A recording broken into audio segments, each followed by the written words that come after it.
Bismillah ar-Rahman ar-Rahim. Assalamu alaikum wa rahmatullahi ta'ala wa barakatuh.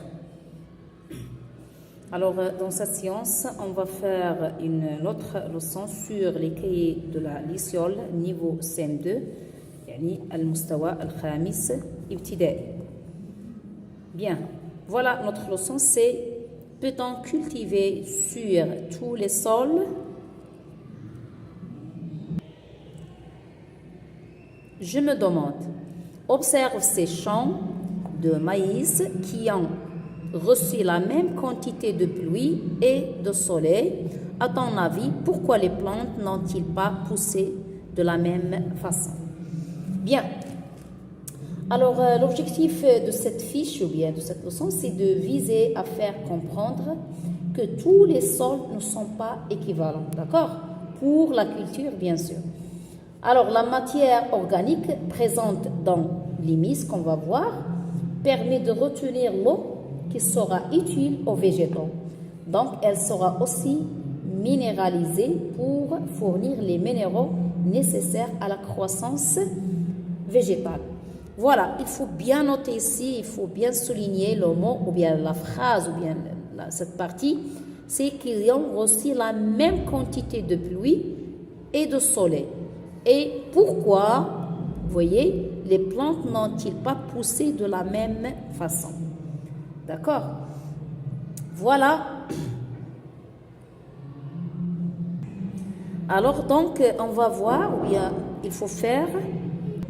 Alors, j'ai dit, donc, il faut faire attention sur la composition du sol. D'accord? Regardez les sols. Donc, comme vous le voyez, à gauche, alors, voyez à gauche. Alors, regardez à gauche ici, qu'est-ce qu'on a? Il n'y a que des cailloux et du sable. Alors, vous voyez? Alors, l'eau n'est pas retenue. Vous voyez?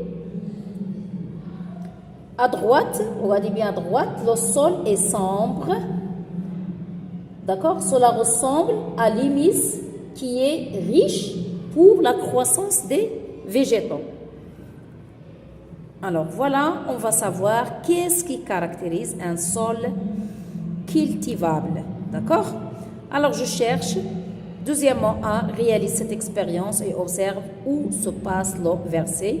Donc c'est très simple de réaliser cette expérience si vous voulez en classe. Donc voilà, on va faire ici tamis de plage renversé ou bien grillage fin. On va mettre ici argile et ici on va mettre sable. Et on va bien sûr arroser les deux, boîte transparente et un papier filtre. Bien.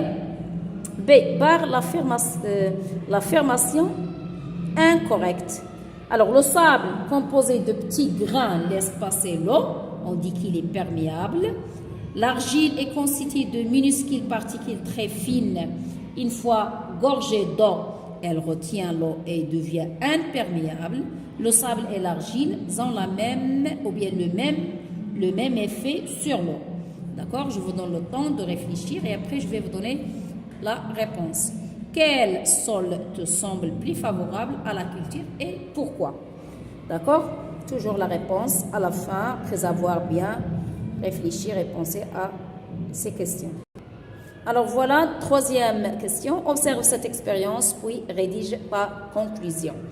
On a cultivé 2 jeunes plantes de tomates dans les mêmes conditions de luminosité et d'arrosage, mais sur 2 sols différents. Voici le résultat au bout de 2 semaines. Culture sur un sol riche en humus, culture sur un sol sans humus. Que peux-tu en conclure? Et pour la 4e question, lis le document puis complète la phrase. Tu peux t'aider de la bulle lycéole. Voilà, les êtres vivants et leurs déchets sont faits de matière organique. Bien, alors les décomposeurs de la litière.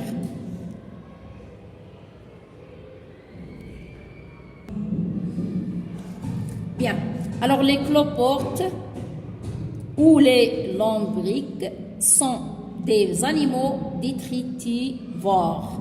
Ils se nourrissent de végétaux morts qu'ils fragmentent en minuscules morceaux disponibles pour d'autres décomposeurs. Les bactéries, des êtres vivants microscopiques, se multiplient sur les cadavres ou les excréments qu'ils transforment en minéraux. Les